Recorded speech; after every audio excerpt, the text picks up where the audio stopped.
చదువుతో పాటు skills, placements తో పాటు సక్సెస్ సందీప్ యూనివర్సిటీ మాత్రమే అందిస్తుంది.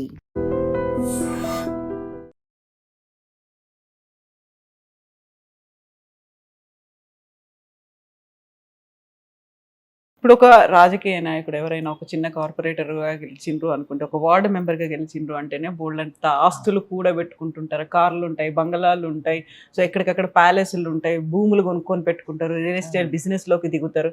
ఇవన్నీ ఎందుకు అట్లా కాదనుకున్నారు? నీకు ఎందుకో మొదటి నుంచి ఆస్తులు అంటే ఇష్టం లే. కష్టాల నుంచి వచ్చింది కదా.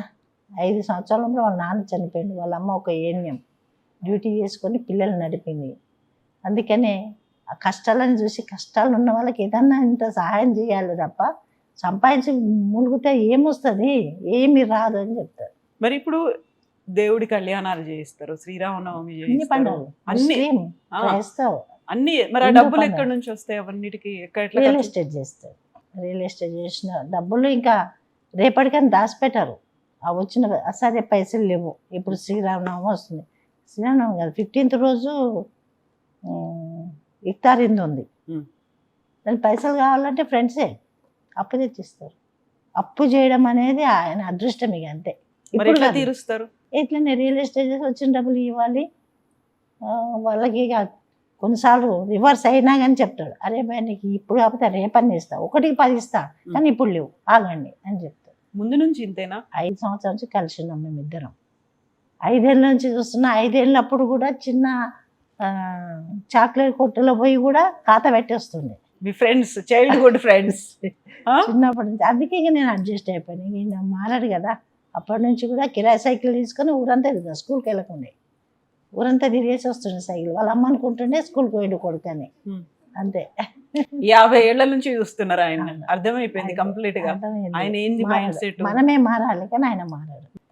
ఆయన చూపు ఎటువైపు చూస్తుంది, ఆయన ఏం చేస్తున్నాడు, ఇట్లాంటివన్నీ కూడా అర్థమైపోతుంది. తెలియదు, ఇప్పటికీ తెలియదు. అయినా అడ్జస్ట్ అవుతున్నారు మీరు ఇంకా. చెప్తాడు ఆయననే. నాకే అర్థం కాదు, నేను నీకేం అర్థం అవుతాను, అర్థం కాదు అసలు. ఓకే. ఇప్పుడు నాకు ఇచ్చిన డబ్బులు ఇంకో పక్కలకు తెలియదు, పక్కలకు ఇచ్చినా నాకు తెలియదు. అది ఎట్లా మెయింటైన్ చేస్తాడు కానీ ఇంట్లో విషయాలు ఎక్కడ కూడా మాట్లాడు. ఇంట్లో బాధ ఉన్నది కూడా ఏం పంచుకోడు. ఈరోజు నాకు కాలు ఇట్లా నొప్పి ఏంటంటే 5 రోజులు అయింది, 1 రోజు కూడా వచ్చి చూడలే. అడగరా? అడిగి నేను నీ బాధ నువ్వు భరిస్తాను, నేను వచ్చేమన్నా నీ బాధ తీసేస్తానా, నీ నొప్పి తీస్తానా, డాక్టర్ ఉంటాడు, హాస్పిటల్ ఉంటావు, పోతావు, చూపించుకుంటావు, అంతే. మరి మంచిగా హోలీ సెలబ్రేషన్స్, బోల్డ్ అని రంగులు జల్లుకొని ఆ విజువల్స్ అవన్నీ వస్తున్నాయి. ఆ తర్వాత మళ్ళీ ఇఫ్తార్ ఉంది, రామనవమి ఉంది, ఇవన్నిటికీ మాత్రం అందరితో కలిసి ఉంటారు. ఎక్కడ ఎవరైనా బాధపడుతున్నారంటే వాళ్ళకి ఫుడ్ పెడతారు, డబ్బులు ఇస్తారు, అన్నిటిని చూసుకుంటుంటారు. డాక్టర్తో టచ్లో ఉంటాడు. అది చాలా ఏమైతుంది, ఏం చేయాలి, ఎక్కడ తీసుకెళ్ళాలని డాక్టర్తో మాట్లాడి కానీ రాడు. అంతే. ఇంకా అలవాటు అయిపోయింది. నేను కూడా చెప్పలేము. అది కాలుకు దెబ్బ తాకి నేను చెప్పలేదు, డాక్టర్ చెప్పింది మేడం ఇట్లా వచ్చింది అని, అంతే. ఇప్పుడు ఈ బరువు బాధ్యతలు ఇవన్నీ ఉన్నాయి, దీనికి తోడు నెక్స్ట్ మీరే ఎమ్మెల్యే కంటెస్టెంట్ మీరే చేస్తారు అని చెప్పిన తర్వాత ఏమనిపించింది మీకు? అంటే ఇవన్నీ ఈ పోస్ట్ వచ్చిన తర్వాత నాకు కొంచెం ధైర్యం వచ్చింది, చేయగలుగుతా నేను కూడా. ప్రజల్లో వెళ్ళి ఏదైనా కానీ వాళ్ళకి సేవ చేసే ధైర్యం వచ్చింది, చేస్తా. ఎందుకంటే ఆయన ఉంటాడు కదా, ఎంత దూరం పోయినా నీడలాగుంటాడు కాబట్టి ఆ ధైర్యం వచ్చింది. అయితే మీరు ఆ ఉద్యోగం నుంచి ఇక్కడ దాకా వచ్చి 20 ఏళ్ళ రాజకీయ జీవితం చూసి ఇవన్నీ అయిన తర్వాత ఇప్పుడు పర్లేదా, ఇప్పుడు బలవంతంగా ఎందుకు తీసుకొచ్చిండ్రు అనుకున్న తర్వాత ఇప్పుడు తీసుకురావడం మంచిదే? చాలాసార్లు ఏడ్చుకున్నా కూడా. ఎందుకంటే గవర్నమెంట్ జాబ్ అంటే చచ్చేవరకు ఎంబడి ఉంటుంది కదా, పెన్షన్ వస్తుంది, ఆ తర్వాత వస్తుంది. పిల్లలకు ఈయన ఏం చేయకపోయినా పిల్లలకి నేనన్నా ఇంత చేసి పెట్టే శక్తి నాకు ఉంది కదా అని అనుకుంటుంది. చాలాసార్లు ఏడ్చిన, బాధపడ్డా. ఏమనేది ఇప్పుడు? అవన్నీ వేస్ట్, నువ్వు వేస్ట్ ఏం లాభం చెప్పు, నీ ఆరోగ్యం పాడైతే రోగాలు వస్తే తప్ప నేను మాత్రం మారని చెప్పేసి. అంతే. అర్థమైపోయింది. మెల్లమెల్లగా మీరే ట్యూన్ అయ్యిండ్రు. మా పాప సపోర్ట్. ఇక తర్వాత ఆమె తెలివి వచ్చిన తర్వాత, ఇంటర్ తర్వాత అన్ని అర్థం చేసుకొని ఇప్పటి వరకు స్టిల్ ఇప్పటి వరకు మ్యారేజ్ అయిపోయిందా మా పాపకి, మా పాప ఇప్పటికీ సపోర్ట్. అన్నీ ఆమె చూసుకుంటాం, మెయింటెనెన్స్. ఇంట్లో నాకేం తెలియదు, ఆమె చూసుకుంటుంది. ఫస్ట్ నిర్మల గారి కంటే కూడా మీ పాప జయ పేరే వినిపించింది. తనే వారసురాలు అనేది ప్రొజెక్ట్ అయింది, తనే అన్ని కార్యక్రమాలకు అటెండ్ అయ్యేవాళ్ళు. జగ్గారెడ్డి గారు లేని ప్లేస్లో, వెళ్ళని ప్లేస్లకు తనే వెళ్ళేది. ఎందుకు సడన్ గా మీ పేరు వచ్చింది తెర మీదకి? పాప ఏమందంటే నా సొంత లైఫ్ ఒక 15 ఇయర్స్ తర్వాత నేను ఎంటర్ అవుతాను అన్న. ఎందుకంటే కొంచెం ఫ్యామిలీ ఇదిగా నేను ఎంజాయ్ ఇప్పుడే చేయాలి పెళ్ళయింది కదా కాబట్టి. అనేసరికి నన్ను ముందుకు తీసుకొచ్చింది అంతే.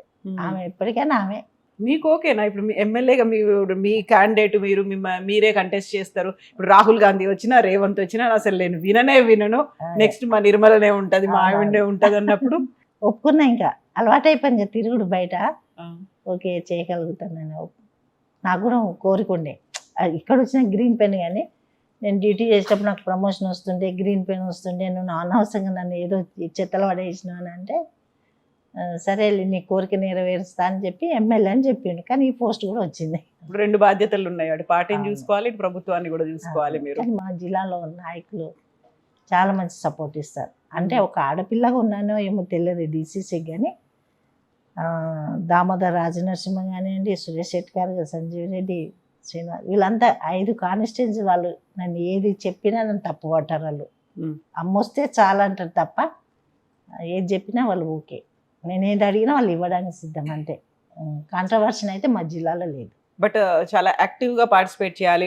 కాంగ్రెస్ అంటేనే డిఫరెంట్ గ్రూపులు అనేది ఉంటుంది, వాటన్నిటిని మళ్ళీ ఏకం చేసుకుంటూ ఇప్పుడు మీరు చెప్పిన దాంట్లో ఒకరు హెల్త్ మినిస్టర్ ఉన్నారు, ఒకరు ఎంపీ ఉన్నారు, వాళ్ళందరినీ కలిసి మళ్ళీ వాళ్ళకు క్యాడర్ ఉంటుంది, వాళ్ళని గౌరవించుకోవాలి ఉంటుంది. అట్లా కొంచెం జగ్గారెడ్డి గారి ప్రభావం కూడా ఉంటుంది కాబట్టి ఏ గ్రూపులకు తావేయదు. మళ్ళీ ఏదైనా ఉంటే జగన్న మళ్ళీ ఇన్వాల్వ్ అయితే కష్టం అని చెప్పి కొంచెం ఉంటుంది అది.